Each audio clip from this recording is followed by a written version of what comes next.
So today we are going to perform the semi-micro-qualitative analysis, which is an NCERT syllabus of practical in chemistry for class 11 and class 12.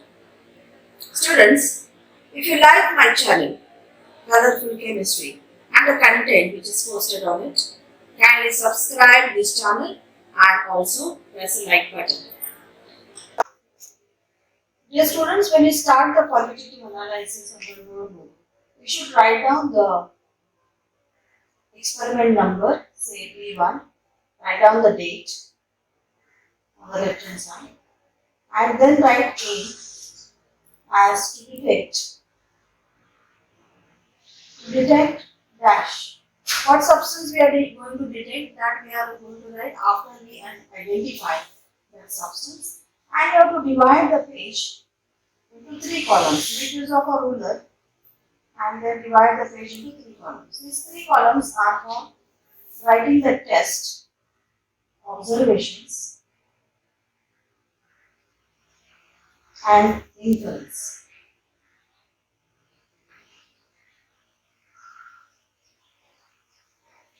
So this is a prerequisite when you start doing the analysis. So as this, you finish writing one page, you have to turn the page and again divide that page into 3 columns. Left hand side page also you turn. So right now I will keep about 2 pages ready for writing the analysis. Now we will do the preliminary test for the qualitative analysis. There are 4 tests which we will perform. You have to do all the tests. So you will write the title, preliminary test. The first test is color. So what are the possible colors mentioned here? Blue or bluish green, reddish brown or brown, pink, light pink, colorless. Now the substance which is given to you is this substance on a watch glass, and this color is colorless. It's colorless or white in color. So you can write in the observation column the color as colorless or in the bracket white. So this is the observation you are writing. So what is the inference given? Corresponding inference given. That inference only you have to write in the notebook. Because there are so many observations. You need not write all observations and all inferences. The one which you are getting, only that you need to write. So colorless or white, for this the observation is Cu2 plus, Ni2 plus, Fe2 plus, Ob2 plus. These are the ions which are mentioned, Na2 plus. These are the ions which are colored in nature. So these are absent definitely. If the substance is white, that means these colored cations, or these cations which have their compounds which are colored, like copper compounds are bluish, emerald green, or greenish or bluish. Nickel are green in color. Iron is a little rusty brown. Okay, and then you have cobalt. Cobalt is dark pink color, purplish, deep purple color. And then manganese, they are light pink color, baby pink color. They are the colors of these cations. So definitely this powder is not having these cations because it is white in color. Now what it may be present? What may be present is given later. It may be Pp2 plus lead salts, or Al3 plus aluminum salts, or Zn2 plus.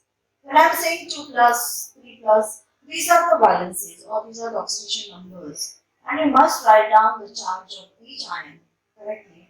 Only then you will fetch marks in the examination. So this should be the practice. Every ion that you are writing is given with the charge on it, and then you indicate that charge, and all these ions absent. These ions may be present. So we are getting a clue. Okay, K plus ion, ammonium ion. So we are getting a clue, these ions may be present. So you write down may be present. The second test is heating in a dry test. So you just write the title. Heating in a dry test. For this test, there are how do you do the test, how the explanation is given. All that you need not write. Just write the title. Only for this test, second test, and the frame test, next test, which is the description you don't write in the test column, you only write the title. But otherwise, you have to write down in detail in the test column what test you are performing, what reagents you are adding. So that also how to write, I am showing you as we proceed further. So heating in a dry test tube is a test where you have to take a dry test tube. You need to use burner for heating in a dry test tube because I need a test tube which is dry. Suppose the test tube is not dry. So you take a filter paper, make a strip of that and you put it in the test tube and don't put it completely inside. Keep it like this and it may not touch the bottom. So bottom, if it is not dry, how to make it dry? We need to use a burner for that. So we will heat it. So to light the burner, there are 2 points on your table from where you have to start open the burner. So that knob you have to keep it open in the line of the pipeline.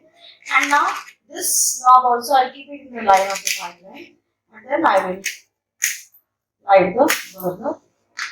So burner is lit. So what I will do is I will put the test tube on this test tube holder and then secure it on this and then heat the bottom of the test tube slightly like this. So the test tube will get dry. So we need a dry test tube. After the practical, because of this only reason, we always say after your practical, you have to wash all your test tubes clean and keep it inverted in a test tube stand the way it is kept now. So the new students who are coming, they will have the test tubes which are already dry. But in case, suppose your immediately next batch starts for the practical, you may not have a dry test tube. So in that case, you may have to create a test tube which is dry. Because heating in a dry test tube, this is the requirement. Now I have to take a pinch of a substance. One pinch means you are not going to take with the fingers. So this is the pinch of a substance you are going to take in a test tube. Okay, so and then heat it in the test tube. So when you do this test, after holding it, after you have secured the test tube on this test tube holder, and then you are going to heat. You have to heat the bottom, keep the bottom in the flame and heat it strongly.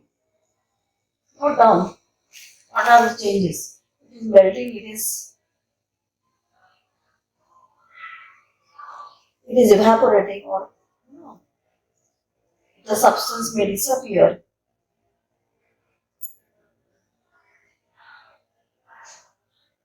So there are many observations given here. Decrepitation, crackling sound you may get.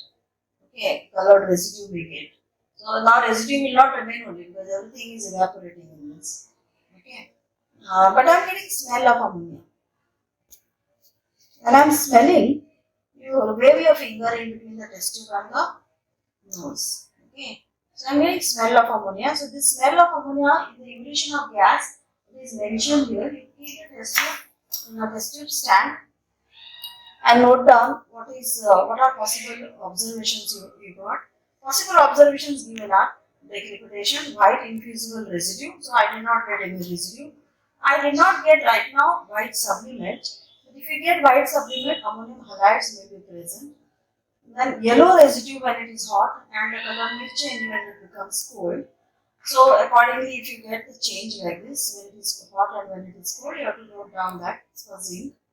White compound gives black residue on strong heating. But today I did not get a black residue. So whether all these influences also are not applicable. So evolution of a gas is another observation which is there.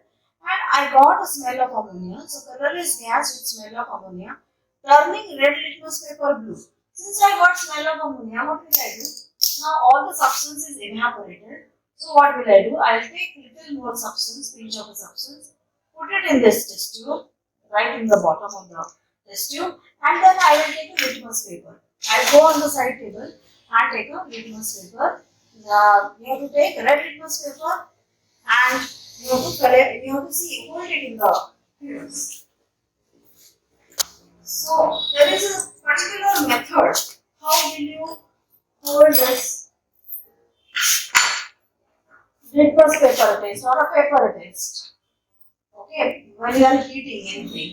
So you wet this particular litmus paper and stick this wet paper on the glass rod. And now I am holding the bottom of the test tube in the fumes. And I am holding it in the. I am not touching this litmus paper to the ring of the pipette, ring of the test tube.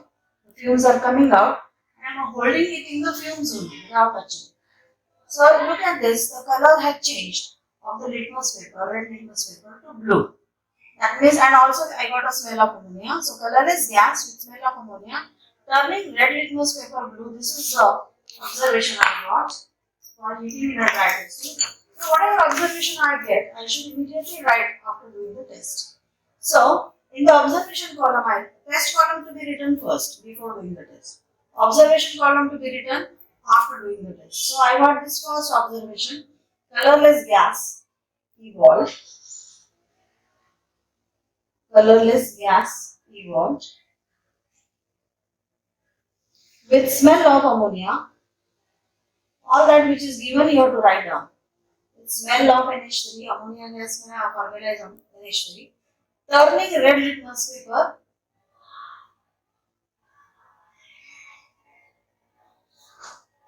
blue. Now, what is the inference for this observation? That ammonia gas is evolved because ammonium ion is present. Ammonia formula is NH3, but ammonia is NH4 plus.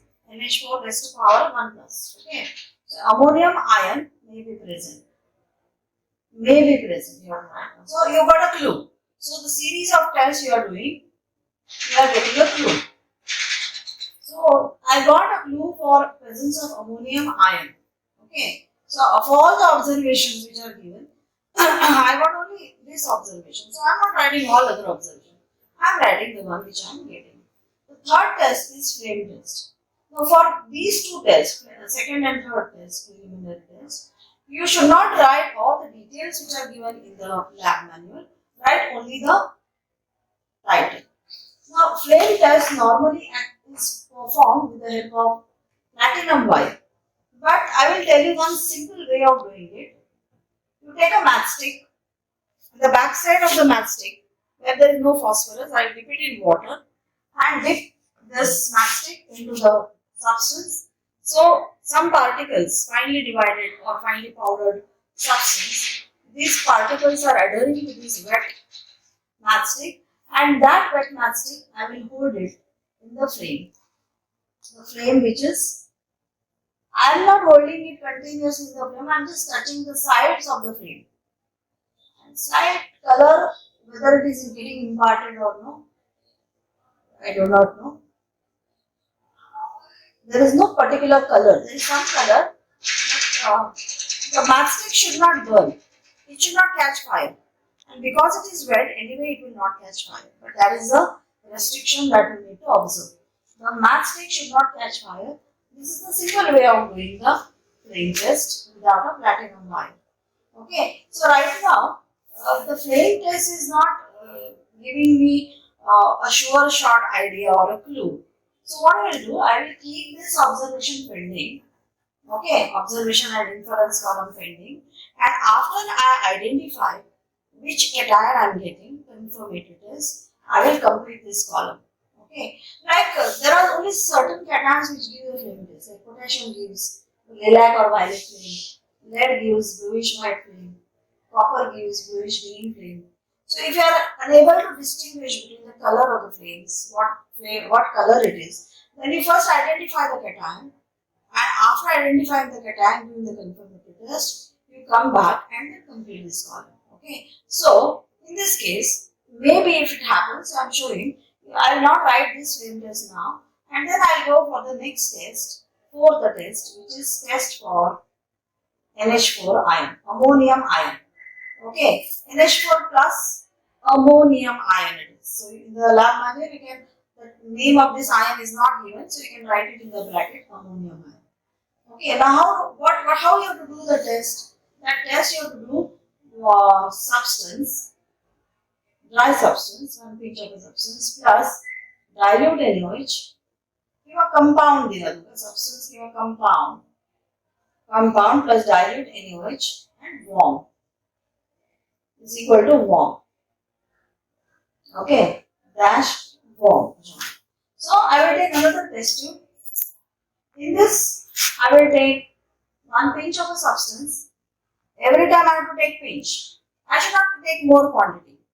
Actually, this qualitative analysis is called as semi-micro qualitative analysis. Semi-micro means micro quantity of a substance you take in a test tube and do the test, and you will get the requisite results that you are supposed to get for that cation or an anion. If you take more substance, it is not that I get nice test. No. If you take more substance, you require reagents also in that proportion. Isn't it? Like I want to prepare one glass of lime juice at home. So in that proportion, I should take lime juice. A full lime I take and squeeze it in the glass, and then add only 1 glass of water. Then it will be a sour taste, isn't it? Of a sour taste. So that juice you are squeezing in that requisite quantity, the taste that you want to take. So like that, the reagents that you need to add, it will be in excess quantity you will have to take, and then it no more remains a semi-micro quantitative analysis. So this you have to take only little quantity, pinch of a substance. To this I have to add dilute NaOH. Dilute NaOH, we have got these bottles, bottle number 1 to 20 on this bench, and these solutions, they are labeled. So, but what are these solutions? That information is kept on the wall here. So you can, what are the solutions you can see here? So bottle number 1 is dilute HCl, bottle number 2 dilute sulfuric acid, nitric acid, acetic acid. All acids are given in the beginning: ammonium chloride, ammonium hydroxide, ammonium carbonate. So these are the solutions. So ammonium hydroxide bottle. So we want to add sodium hydroxide. So sodium hydroxide is bottle number 13. Okay. So bottle number 13, I will collect the substance. So this is bottle number 13. I am taking the bottle. This bottle, suppose if it is tightly closed or it is not opening very easily, there is one way of doing it. This lid, you just keep it on the table like this and hold your fingers on top and give a slight jerk or a pressure from bottom, from down. Then it will loosen up and then it will open.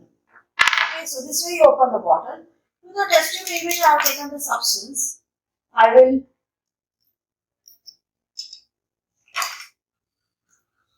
add NaOH.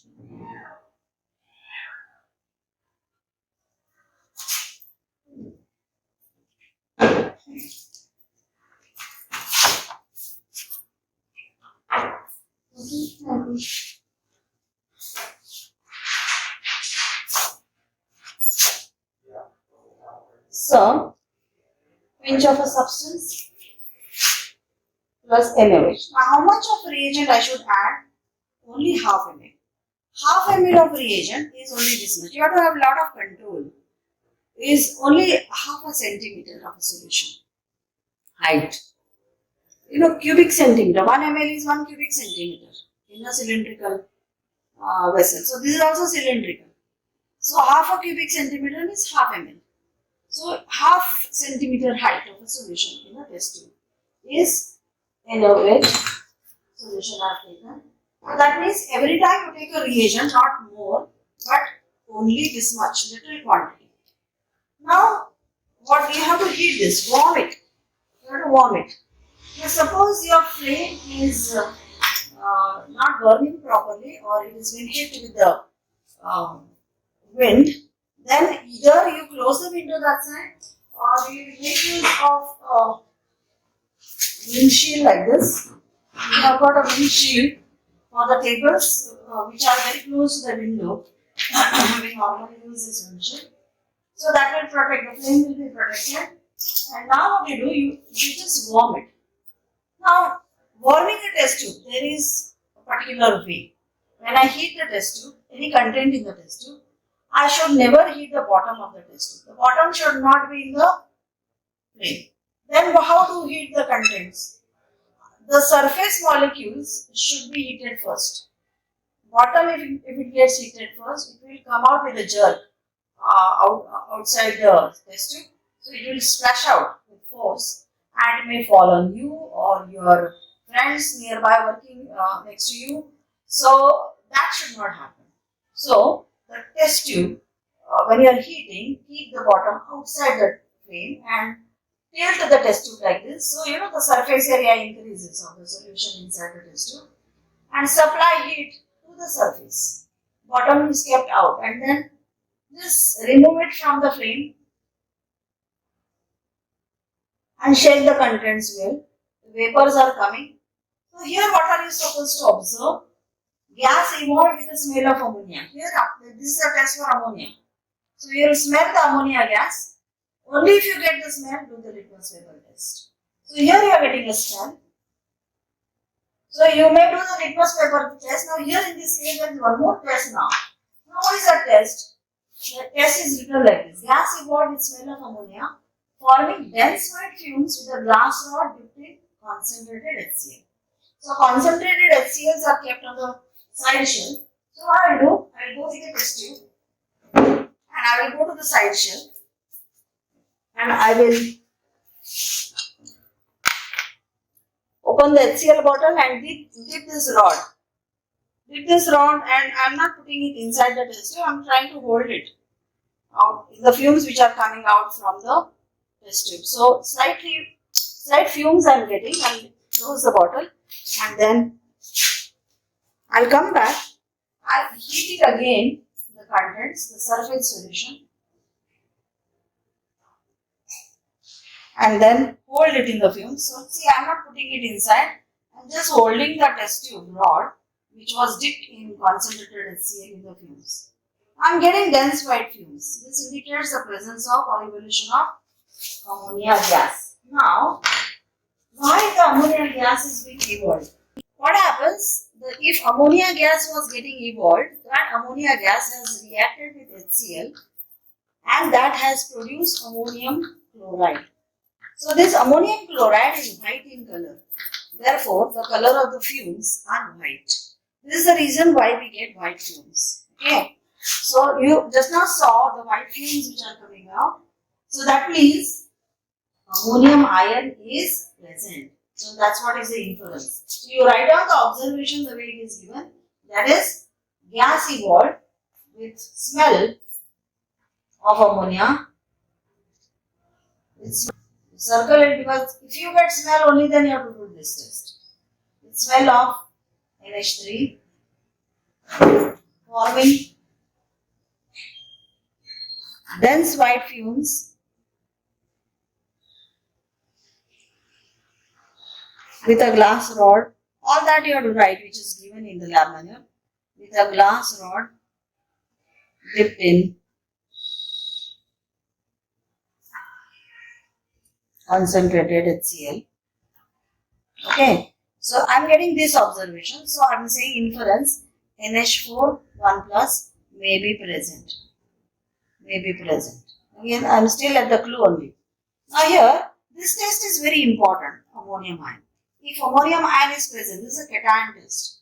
Cation, this ammonium ion is a group 0 radical.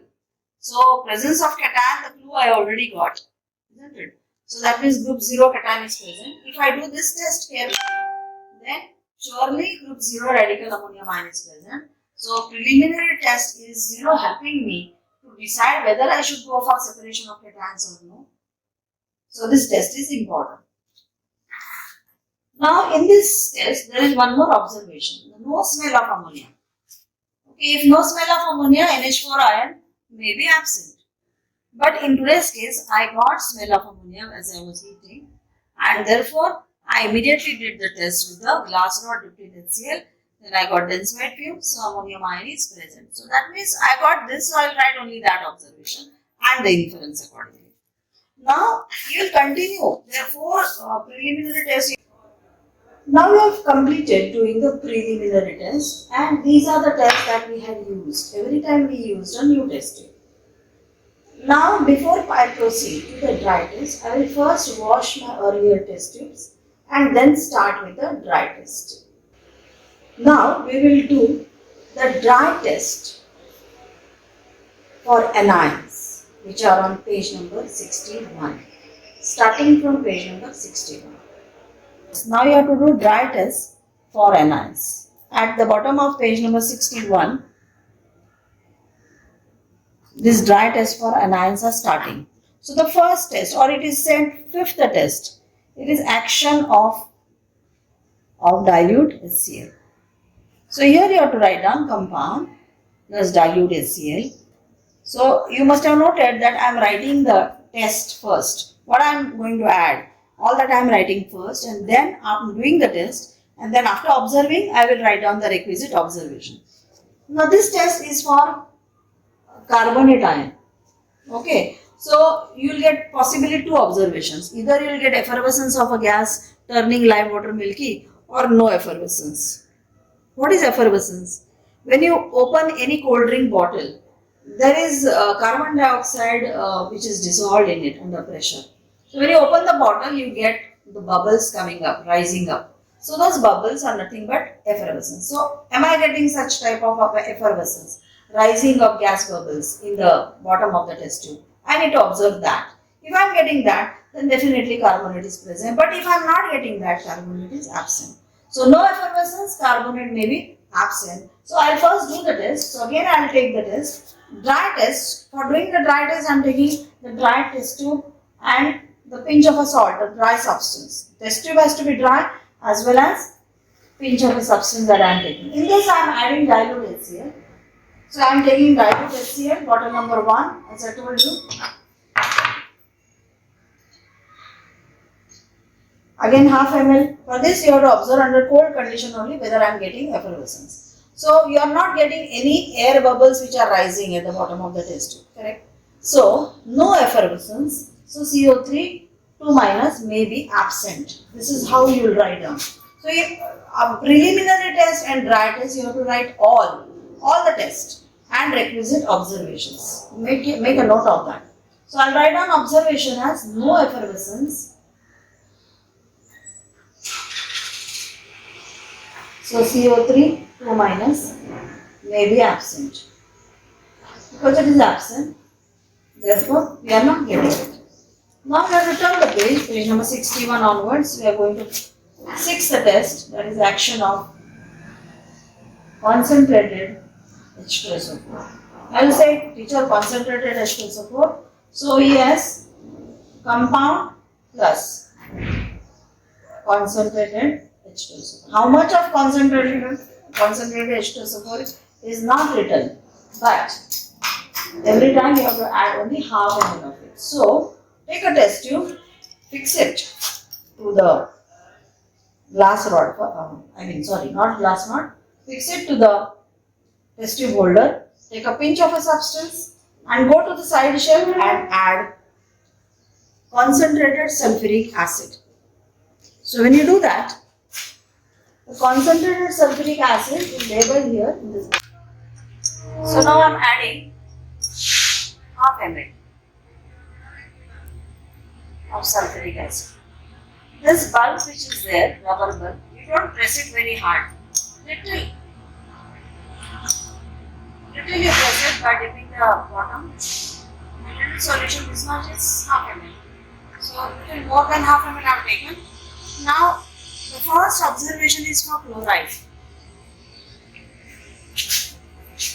The first observation of chloride. For chloride is without heating, we have to observe whether any colorless fumes we are getting. Now, as soon as I added sulfuric acid, I did not get any colorless fumes or white fumes. That means chloride is absent. So, now I will heat this reaction mixture to observe whether any colored fumes are coming. Like in this test, you are observing the presence of evolution of brown fumes for bromine or for NO3, or violet fumes for iodine, or colorless fumes which are having the smell of vinegar. Okay. So anyway we are not getting colorless fumes. So after heating, if we get colorless fumes or colored fumes, that we have to see. But after heating, if I get colorless fumes, they are surely not of chlorine or chloride. That you must understand. So I am heating this. As you see, I am keeping the bottom of the test tube outside the flame and to the surface and the empty space above the solution and supplying heat. And continuously moving the test tube, I can see some colorless fumes, but you have to heat it strongly and carefully.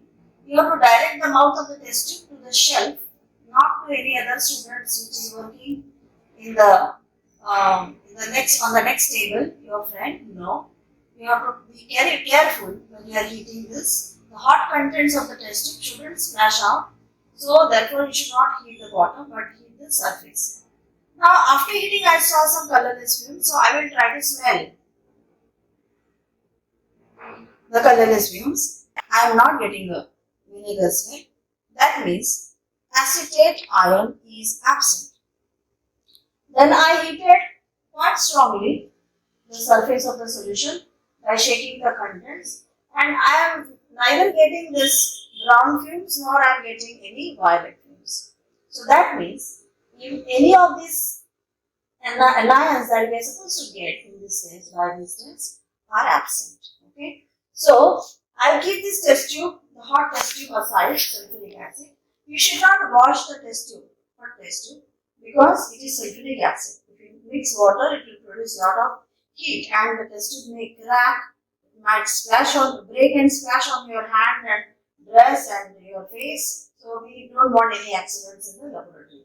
I'll keep it here and I'll remove this test tube holder and we will go to the next test. Next test is the 7th test on your lab manual, but it is the third test, dry test, under dry test. Okay, third dry test. So again we need a dry test tube. A dry test tube. Now third test I'll write down. Before doing the test, you should write down the test. Now for the second test or for this 6th test, I did not get anything, any of these radicals or colored fumes. So the last observation, 6th observation is there. No characteristic fumes. No characteristic fumes. That observation I will write down. No characteristic fumes evolved. Fumes or vapors evolved. So therefore all above anions, that is Cl minus, Br minus, I minus, then NO3 minus, NO3 1 minus. They are all monovalent ions. Acetate ion is also a monovalent ion. CH3COO 1 minus. They may be absent. Now you may say why we have to write down the observation for the ions which are absent. As I told you, preliminary test and the dry test, you have to write all the tests. Okay. Now the third test is phosphate test. So 7th test. Test for PO4 3 minus. Test for PO4 3 minus. PO4 3 minus is called as phosphate. So we will write down in the bracket the name. If it is not given in the lab manual, you must write it as phosphate. Okay, how do we do the test? We take a pinch of a compound. It's given there in the lab manual. Plus concentrated nitric acid, HNO3. Then after adding this, you have to boil it. After boiling, you have to boil it to evolve any gases which are there. Like if any of these anions are present, chloride, bromide, iodide, NO3. So those colored fumes should be evolved completely. And then you have to add excess of ammonium molybdate. Ammonium molybdate. There is another suggestion, that is whatever solutions that are written, the first practical, as you are proceeding with that, once you come to know the bottle number of that each reagent, you immediately note down in front of that number, like ammonium molybdate. The bottle number is 14. So what will I do? On the lab manual, in front of ammonium molybdate, I write down, or below that in the bracket, I will write down 14 number. So that you are not wasting time in searching the bottles. So now I will collect pinch of a substance. To that I have to add concentrated nitric acid. But any acid or anything heating is to be done, I should use the testing holder. To this I have to add half ml of nitric acid and then excess of ammonium molecule. X means 2 ml. 2 ml means 2 centimeter of solution, okay, of ammonium molecule you have to add to the earlier content, and then again heat. So you have to do heating twice in this case. So I am going to add the nitric acid now. I am going to the side shell, and then I am adding nitric acid here.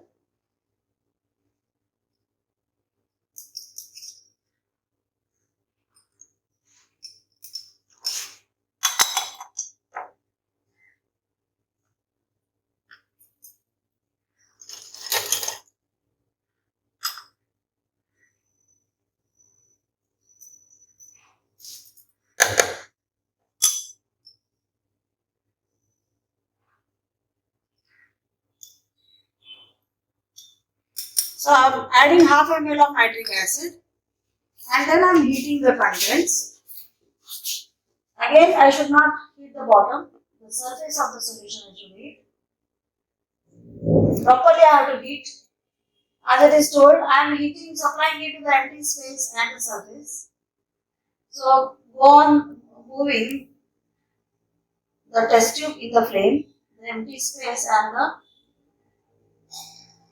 so then I am shaking the contents of the test tube slowly. It should not come out of the test tube. And then again, the surface of the solution I am taking it near the flame. So it is boiling continuously. But I am immediately removing it also from the flame. So the white fumes which were earlier coming, they are coming now and they are getting eliminated. So remove all those fumes, and then you have to add ammonium molecule solution from the bench reagent. Bottle number 14. Bottle numbers 1 to 20 are on your bench or on your table. Okay. So bottle number 14 is ammonium molectate. So I have to add about 2 ml. So I already have 1 ml of contents. So 2 more ml I am adding. So I am getting some, shaking the test tube slightly. I am getting some yellow color formation. And actually that is what is expected in that test. But the yellow color will become more intense as I again heat these contents. After adding ammonium molectate, again I have to heat the contents of the test tube. But I have to heat it gradually. Don't hold it continuously in the flame. So, when you are heating the surface of the solution was almost boiling, so I just removed it and shook the contents. See, the yellow color is become now intense.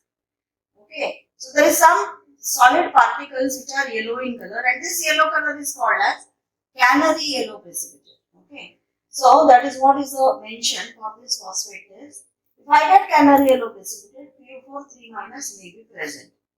Now, a precipitate is formed, means if you allow this test tube to stand in the test tube stand, then what will happen is that yellow color precipitate, that solid yellow color, canary yellow, will settle at the bottom. So almost it is settling. It is almost settling at the bottom of the test tube. Okay. So this is the precipitate formation. Precipitate means what? It is an insoluble solid which is formed. Insoluble in what? In water. And therefore it will form as a residue and will settle, and because it is heavy it will settle at the bottom of the test tube. So I got canary yellow precipitate. So there are two observations, canary yellow precipitate or no canary yellow precipitate. So I will say the observation that I got is CaNaRY, canary yellow precipitate. So therefore PO4 3 minus, it's a trivalent negative one, PO4 3 minus may be present.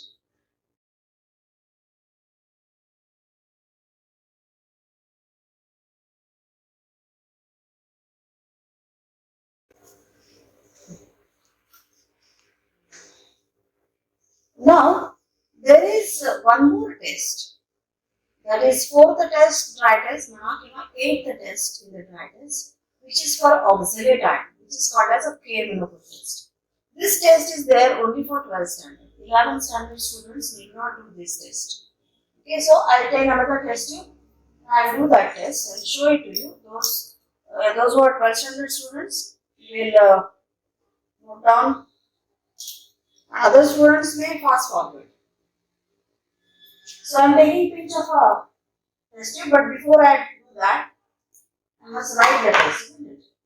So I will go to the next page. It is the 8th test.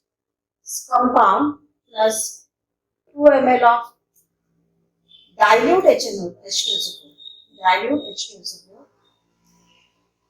Boil off any gas if it is evolved, and little more after boiling you have to add little more dilute H2SO4, and then you have to add K-aminophosphate solution drop by drop.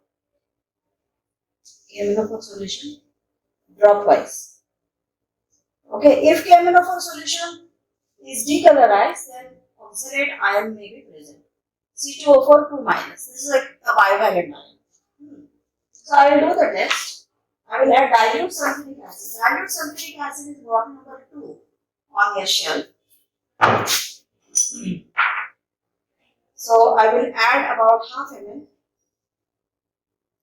Half ml of a solution is much only, not more than that. I should not add reagents more than that. You have to have a lot of control on your hand. And once I pour out the solution, don't pour it back into the bottle. So now I will give the contents. This dilute H2SO4 and the compound.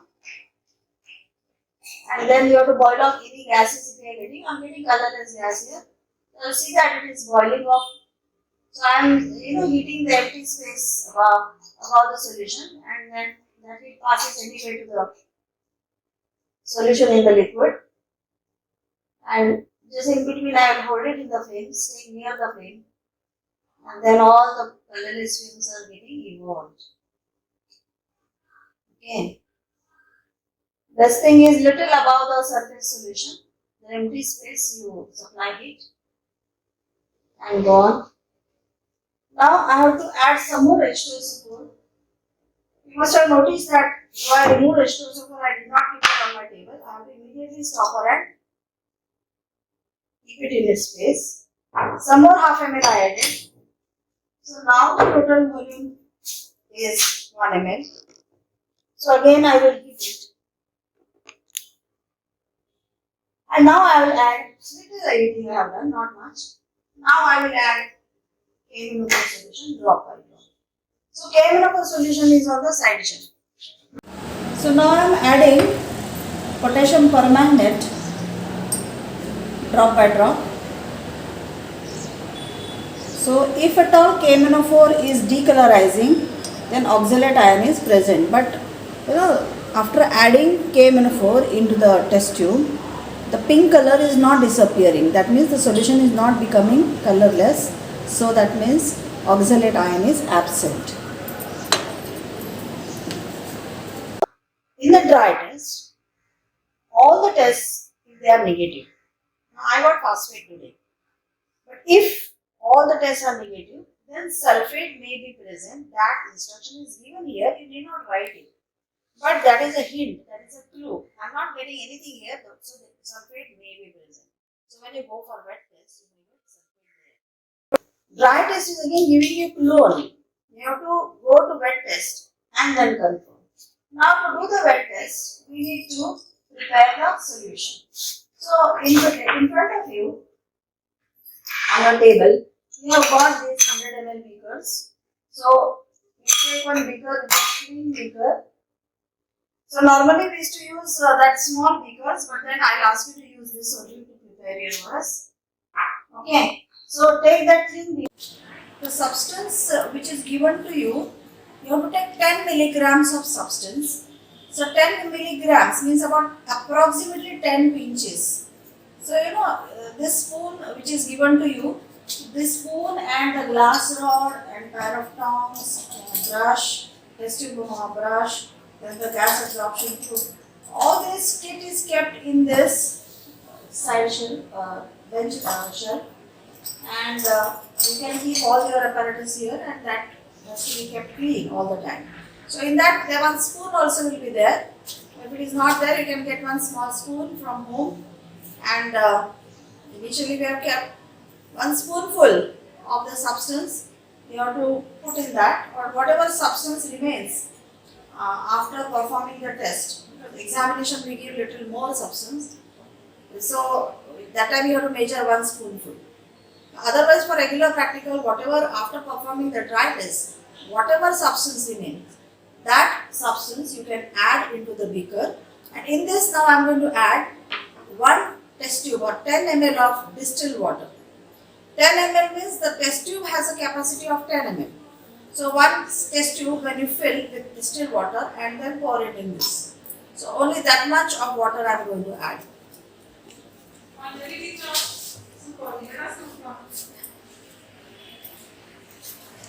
So now I am adding distilled water, 1 test tube,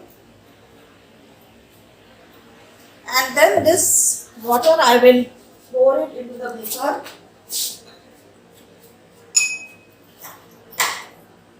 And with the glass rod, wash the glass rod, because you may have performed earlier dry test using the glass rod, say litmus paper test, etc. So give it a very light stir to dissolve the substance. You are normally given water soluble substances only. So with the glass rod, it should not make a sound. That the glass rod should not hit the beaker. Then in that case also another, suppose it is not dissolving, then in that case you can also keep this beaker on a tripod stand where there is a burner. So you heat it. So when you heat or increase the temperature, the solubility of the substance decreases. This particular phenomenon, you know that. So slightly you will warm it. You don't have it to boil. Just slight warming. Keep shaking like this or stirring like this with your hand only. The substance, as the temperature rises, the substance will dissolve. And this is your water extract now. Whatever clear solution that you get, you normally get a clear solution only. If it is a colored compound, the color of the solution will be either blue or green, but it will dissolve. Okay, the color may be anything, but it should be a clear solution. There should not be any substance remaining at the bottom. So this is your water extract. This water extract will be used for all the wet tests that we are performing.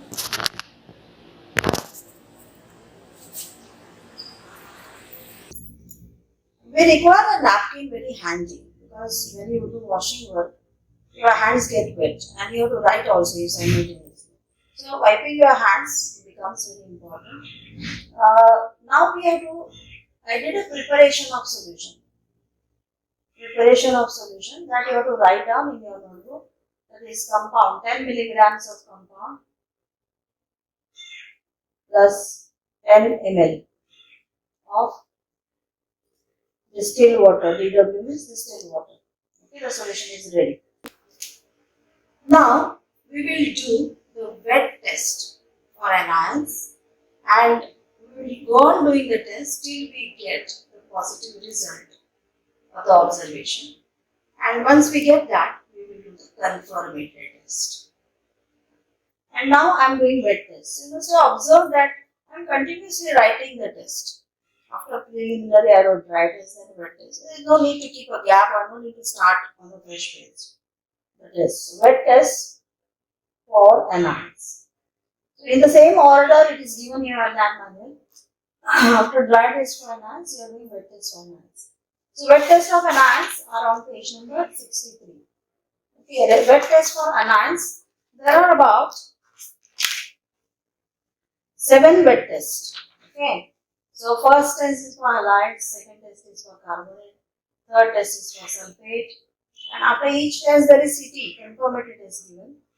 So only if you are getting that anion, only then you should do the confirmatory test.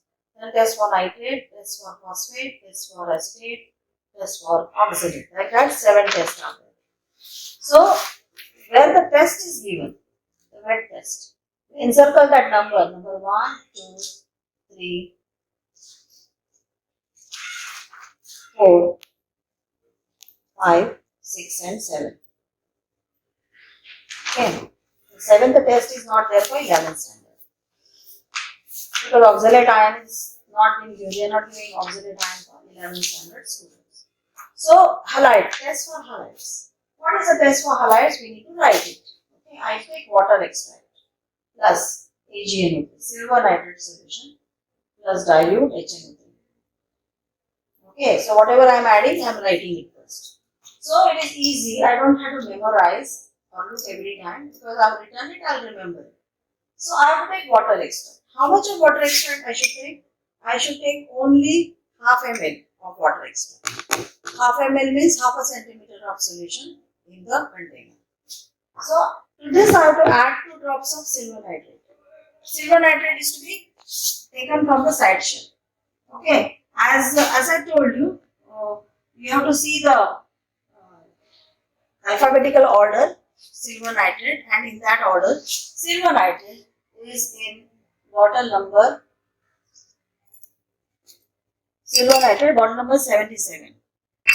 So there is a dropper here. So with that I will add only 2 drops. So I am getting some 1 drop and I will add 1 more drop. So I am getting some turbid precipitate formation. So to this I have to add dilute HNO3. Okay, dilute HNO3 is on bottle number 3 of your shell. So shell reagent or bench reagent. Again, this nitric acid I will add half ml. So as soon as I add nitric acid, whatever precipitate that was formed is dissolved. So the observations which are given here are precipitate formed and precipitate no precipitate. There are 2 observations. So I am getting no precipitate after adding nitric acid. So I will say no precipitate. Initially I am getting a precipitate, but after adding nitric acid, I am not getting any precipitate. Whatever it was formed is dissolved now. So now no precipitate. So halides are absent. Halides absent. And is relevant also. In the dry test, we have not got any halides. Action of concentrated H2SO. So second test is for carbonate. Okay, so I keep this testing aside. In the first test, halides is absent. So because halides are absent, I did not do the detection of halides, CT for halides. I did not do all this test. I will go directly for test number 2. Okay, if I get a test negative observation, then I go for the next test. Test for carbonate. Test for carbonate is similar to what we did. But anyway, we will do it. Calcium chloride is to be added to the water extract. So how much water extract I am taking? I am taking only half ml of water extract. And then to that I am adding calcium chloride. Calcium chloride again is on the side shell. According to the alphabetical order, calcium chloride is in bottle number 34. So here it is. Okay, on your lab manual you can write down the bottle numbers. For every analysis, some new solutions you will come across.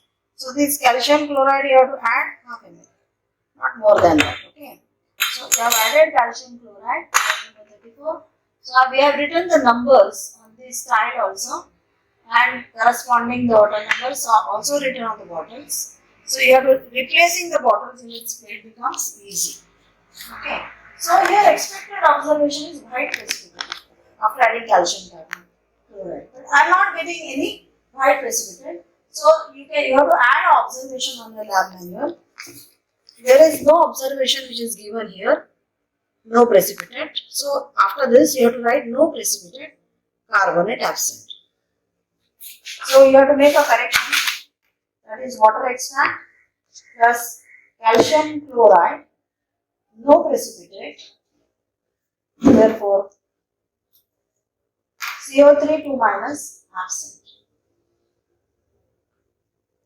Then we have to go to the third test. We have to go to the third test, that is test for sulfate. I will keep this test tube aside and take a new test tube. Every time you have to take a new test tube. And once that set of tests is over, then I can wash all the test tube together. Again, I have to take water extract. How much? Half ml. Till I get the test, I have to go on doing the test. Second, third. There are 7 wet tests. So, water extract. So, this was, first was test for halides. The title, right? Second was test for carbonate. So, first, second. Third test is test for sulfate. So sulfate is SO4 2 minus ion. So water extract plus dilute HNO3 plus barium nitrate, BaNO3 twice. So to this water extract, I will add dilute HNO3, half ml. You have to add only half ml. If it is mentioned 1 drop, 2 drop, then only that much. Nothing is mentioned, then it is half ml. So I have added half ml of dilute nitric acid, water number 3. And to that you have to add barium nitrate. Barium nitrate is your bench reagent and is bottle number 19. Instead I showed you on the wall we have there is another list for bottle numbers 1 to 20. So barium nitrate is part of that. So you can write a barium nitrate bottle number 19 on your lab manual. Again half ml I will add barium nitrate. If at all sulfate is present, you will get precipitate, white precipitate, but I am not getting any precipitate after adding these reagents. So in the lab manual, there is white precipitate, and second observation possible is no white precipitate. So it is not written, so you will have to make a correction in this test. So I am getting no white precipitate, so I will write no white precipitate.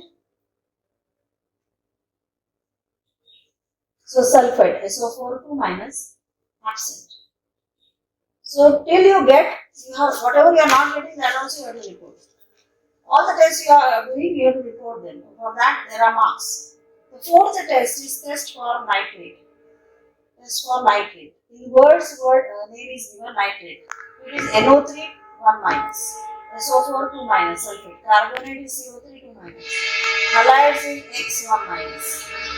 So, test for nitrate, NO3 1 minus. The test I am writing water extract plus concentrated H2SO4 plus you have to add copper fillings. Copper fillings are small pieces of copper.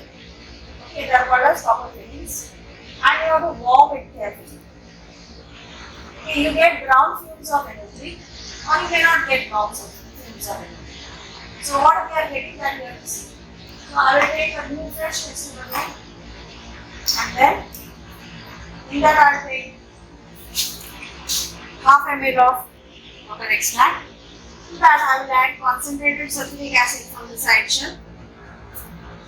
So this third bottle is sulfuric acid.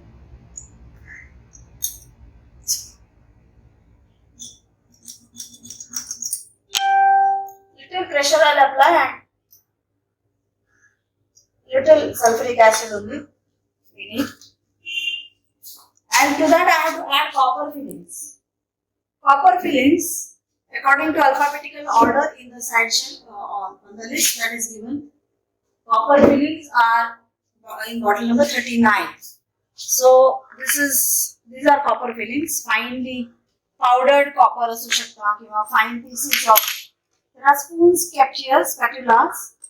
Spoon normal common man will say spoon, but in chemistry we call it a spatula. Okay.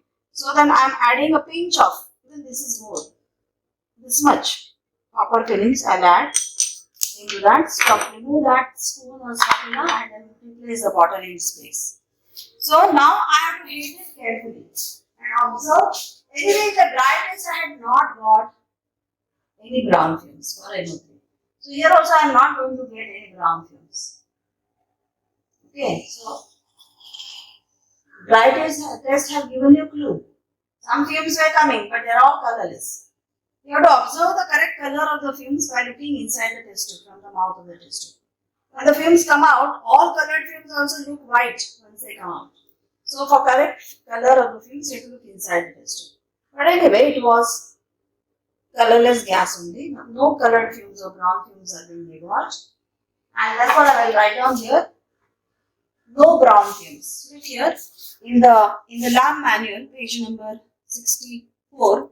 For this test, the negative test is not given. Brown fumes of NO3 present. Only this much is given. So with a pen, you have to write down no brown fumes, NO3 1 minus absent. You have to make a correction. So no brown fumes. I will write down in your book also. No brown fumes. So NO3 1 minus absent. Now the fifth test is phosphate test. test for phosphate. So I'll write down that phosphate is PO4 3 minus. And in the dry test we had got phosphate. So we have a chance that we will get the test again here. So it is the same test that we are getting, that we have to do. Okay. So water extract plus now instead of dry substance we are taking water extract. That is the only difference.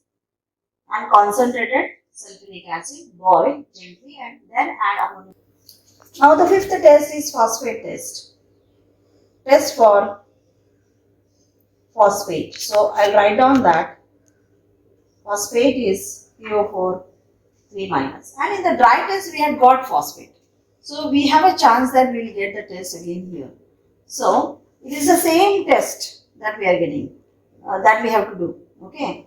So water extract plus now instead of dry substance we are taking water extract. That is the only difference. And concentrated sulfuric acid, boil gently and then add ammonium moribundate in excess and warm again. Excess means 2 ml. Okay. So we are getting a canary yellow precipitate. So phosphate is present. So we will write the test. Water extract plus concentrated HNO3, boil, then add, after boiling you have to add or plus ammonium molybdate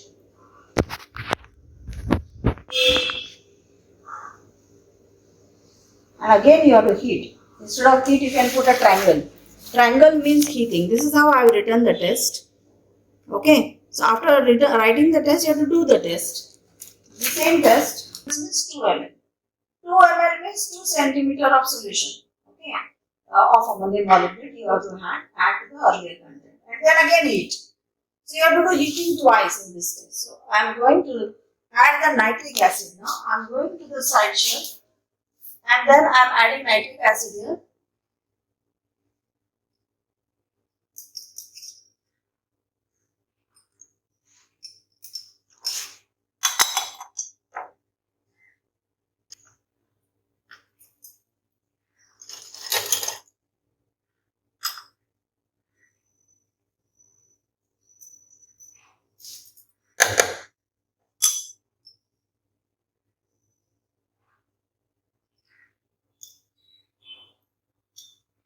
So I am adding half ml of nitric acid and then I am heating the contents. Again I should not heat the bottom, the surface of the solution I should heat. Properly I have to heat. As it is told, I am heating, supplying heat to the empty space and the surface. So go on moving the test tube in the flame, the empty space and the, so you know then I am shaking the contents of the test tube slowly. It should not come out of the test tube. And then again the surface of the solution I am taking it near the flame. So it is boiling continuously. But I am immediately removing it also from the flame. So the white fumes which were earlier coming, they are coming now and they are getting eliminated. So remove all those fumes and then you have to add ammonium molybdate solution from the bench reagent. Bottle number 14.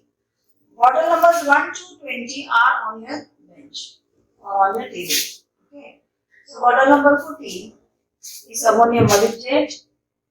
So I have to add about 2 ml. So I already have 1 ml of contents. So 2 more ml I am adding. So I am getting some, I am shaking the test tube slightly. I am getting some yellow color formation. And actually that is what is expected in that test. But the yellow color will become more intense as I again heat these contents. After adding ammonium molybdate, again I have to heat the contents of the test tube. But I have to heat it gradually. Don't hold it continuously in the flame. So,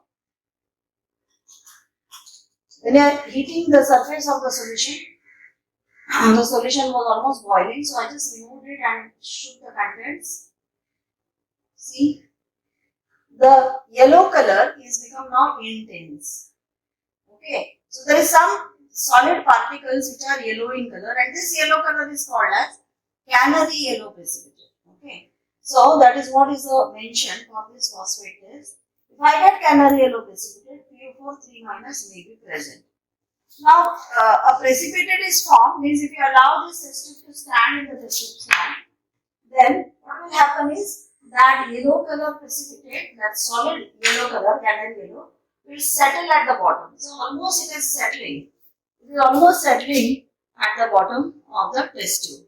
Okay. So this is the precipitate formation. Precipitate means what? It is an insoluble solid which is formed. Insoluble in what? In water. And therefore it will form as a residue and will settle, and because it is heavy, it will settle at the bottom of the test tube. So I got canary yellow precipitate. So there are two observations: canary yellow precipitate or no canary yellow precipitate. So I will say the observation that I got is, so if PO4 3 minus is present, you have to do the confirmatory test. So I will immediately is given here that same column, confirmatory test, below that test. But when we are supposed to do confirmatory test, only if this is positive test. The test is positive for that ion, then I should do confirmatory test. Like that confirmatory test for NO3 is also written. For sulfate also was written. For carbonate also it is given. But we did not do the confirmatory test for those anions because those anions anyway are absent. We did not get the presence of that anions, and therefore we did not go for confirmatory test. Here for phosphate, we are getting canary yellow, so phosphate is present, and therefore immediately CT is given, so we will do the CT. First I will write down the CT. So CT for, there are marks for writing and doing the test. CT for PO4 3 minus. What is the test? Water extract plus NH4Cl plus NH4OH. Now whenever NH4OH you are adding, you have to add till alkaline. Means little excess. It's about 2 ml. About 2 ml you have to add, and then you have to add magnesium sulfate solution and observe what you are getting. You are supposed to observe, you are supposed to get a crystalline white precipitate. So let's see whether we are getting it. So again I will take half ml of water extract to do the CT for phosphate, and then I will add NH4Cl. NH4Cl is solid. NH4Cl is solid. So NH4Cl, ammonium chloride, okay, is kept in bottle number 24 according to alphabetical order I found out. And then I will take another spoon ammonium chloride and I will add pinch of this. After adding ammonium chloride in this half ml of solution, it is very important that I dissolve this ammonium chloride. So you just shake these contents so that ammonium chloride is dissolved. So on top also there are some molecules, particles. So I just held my thumb like this and I rigorously shook the test tube. Now to this I have to add ammonium hydroxide. Ammonium hydroxide is here on the side shelf. Bottle number 25 has ammonium chloride and ammonium hydroxide is bottle number 25. So from that, it's a stoppered bottle. I will add about excess, still alkaline is about 2 ml. Okay, so entire solution should become alkaline. It's about 2 ml alkaline. Because the solution that was the solution that we had taken earlier. After adding NH4, only half ml, 1 ml I have added. So 2 ml I have added. So I am supposed to get to this I have to add magnesium sulfate. So magnesium sulfate again is a side shelf reagent, and magnesium sulfate is bottle number 92 we have kept.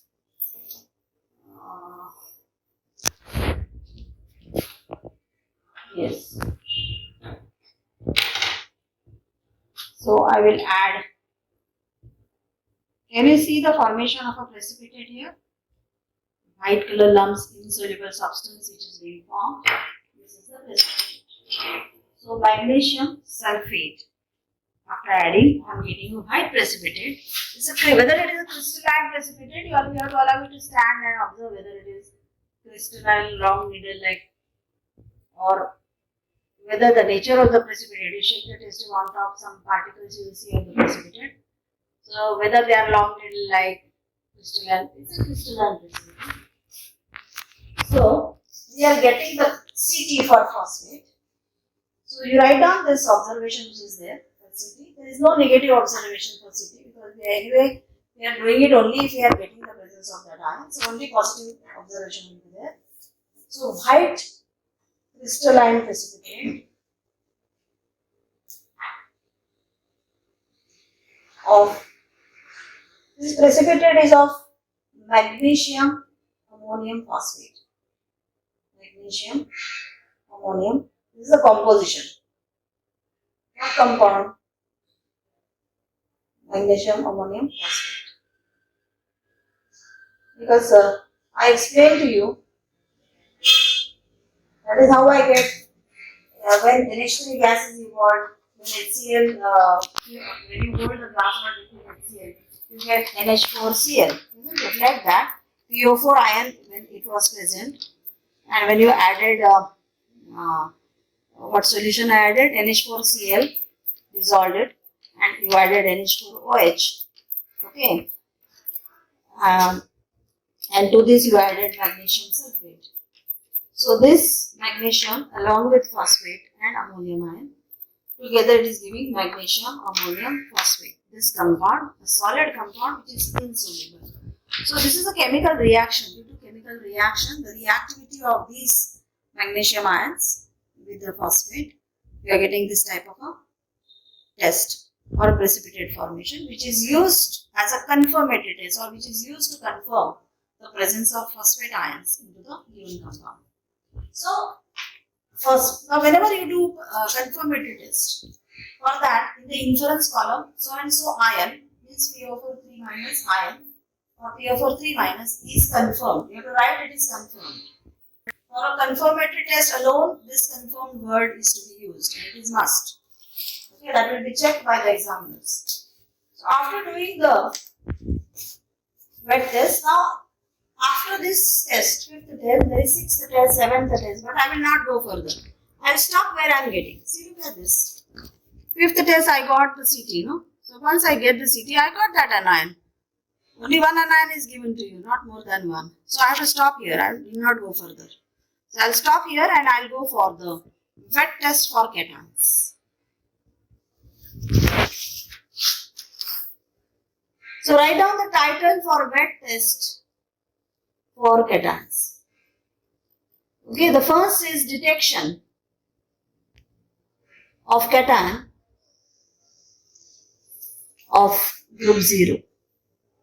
ZeRO, 0, 0 in the inverted comma.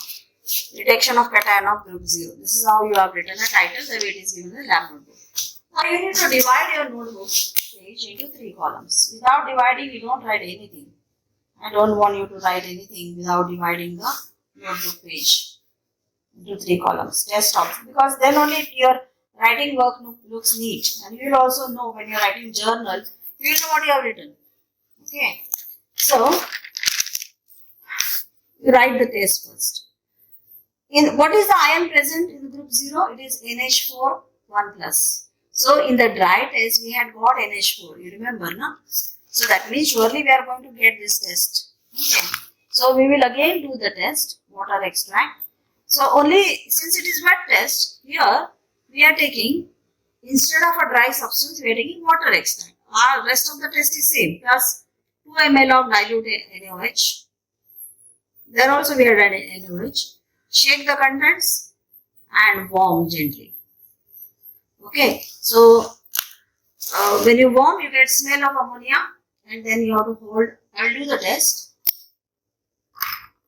I have written the test, so I will take a water extract. I will show it, because there I think we have done litmus test, and here there is glass. Litmus test is also there. Turmeric paper test is there, or fumes. You hold a glass rod between HCl. Yeah, there we had done HCl. Here I am showing the litmus paper test. Okay. So water extract, half ml, plus NaOH. Water number 13 is NaOH. So I am using the table counter as a blackboard.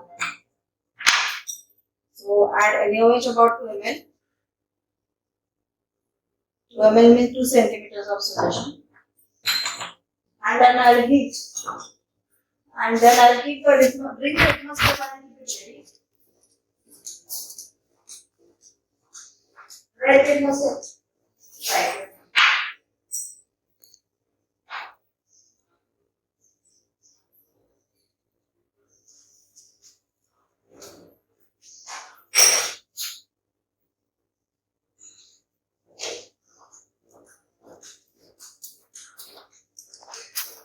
First, I will show you the litmus paper test. I have collected the litmus paper from the side shelf. I have collected it with water. So, when you are doing the litmus paper test, before you actually heat it, I dip this litmus paper, stick this litmus paper on this glass rod this way. Okay, and then I will hold it in my left hand and I will just heat the contents, warm the contents of this.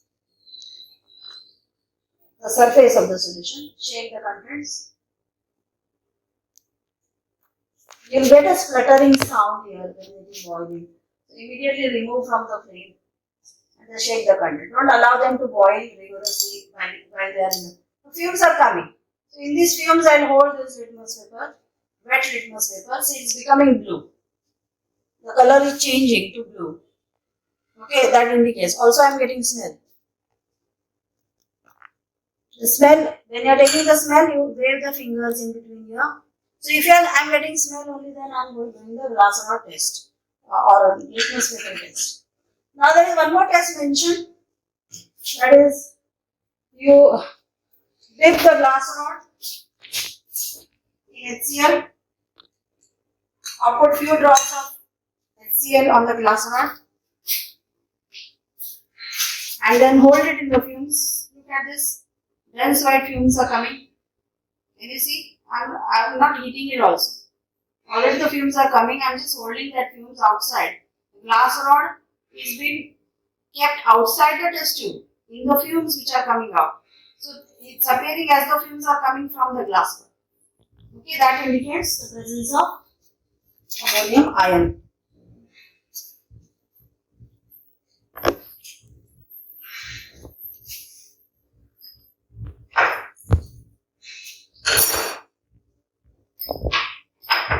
So, I'll write down NH3 gas evolved. NH3 gas evolved. So, all that observation, it's a big observation. See, detail. So, you have to write down all that. Only thing I did not do moist turmeric paper. Right now, I don't have in the lab turmeric paper. So, but other tests I did to test. So, you write down, except that test, you can write down the rest all the things. The NH3 gas evolved, recognized by smell, turning red litmus paper blue, or evolution of dense white fumes when a glass rod, so for writing this you have got marks. When a glass rod dipped in HCl, not only plain HCl, concentrated HCl is held over the mouth of the test tube. So NH4 1 plus is present. Now, first you have to write down group 0. If NH3 is present, okay, NH4 1 plus is present, we will write down like that. That means therefore group 0 present. For writing group 0 present, you have got marks, so you must write that. Not only that cation present, that group present, that also you have to write. Now immediately there is a CT which is given on this, below this. So you have to do the CT. So I will write down in the book CT for NH4 1 plus. I will write down the test. So first I have to take Nessler's reagent, about 1 ml, and the test is given reagent first, Nessler's reagent, and then to that you have to add water extract dropwise. So you take in that order only. if you take water extract first, in that proportion Nessler's reagent will require lot, because the moment you add drop of Nessler's reagent, the precipitate form will dissolve. So you have to take always Nessler's reagent first, okay, and then to that you have to add water extract drop by drop. Okay, let's do that. We have got, I need one test tube, so I'll wash the test tube.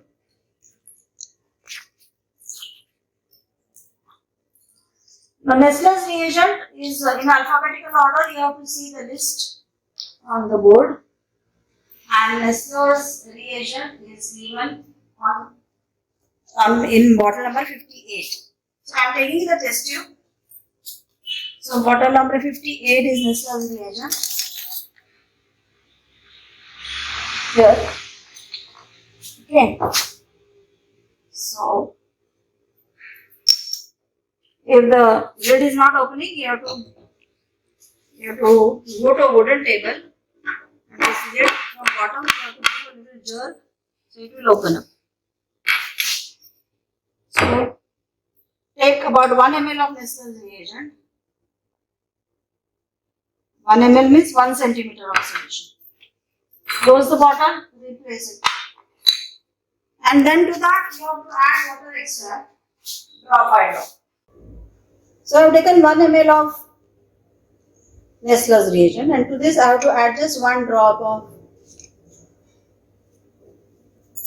look at this. Can you see the brown precipitate which is formed? Only 1 drop of water extract I have added. I am getting a brown precipitate. So this is how you have to do the test. Okay. So this is your confirmatory test. So I will say in the observation column I write down brown precipitate or coloration. Therefore, NH4 is a confirmatory test. So, NH4 1 plus is confirmed. Okay. So, I have found out the cation. So, I will write down the result. I will write down the result at the bottom of the page. Cation is NH4 1 plus. I hope you are able to see this. Cation is NH4 1 plus and anion is PO4 3 minus. So when NH4 1 plus and PO4 3 minus, now you have to write correct formula. Therefore the given compound is, to write correct formula. So what you do if these powers are there, no? So that you cross and write them as a suffix. So NH4 power, NH4 for the suffix will be the power of PO4. And for PO4, the suffix will be 1. So because it is 1, I am not putting a bracket. Are you getting it? This is how you have to write down. The given compound is ammonium phosphate. First I will write down the name. Ammonium phosphate. You write down the name of the ions also. This is the ammonium ion. Ammonium ion. And this is the phosphate ion. Therefore, the name of the compound will be ammonium phosphate. And now the formula will be NH4 3 PO4. This way if you write, you are going to get marks.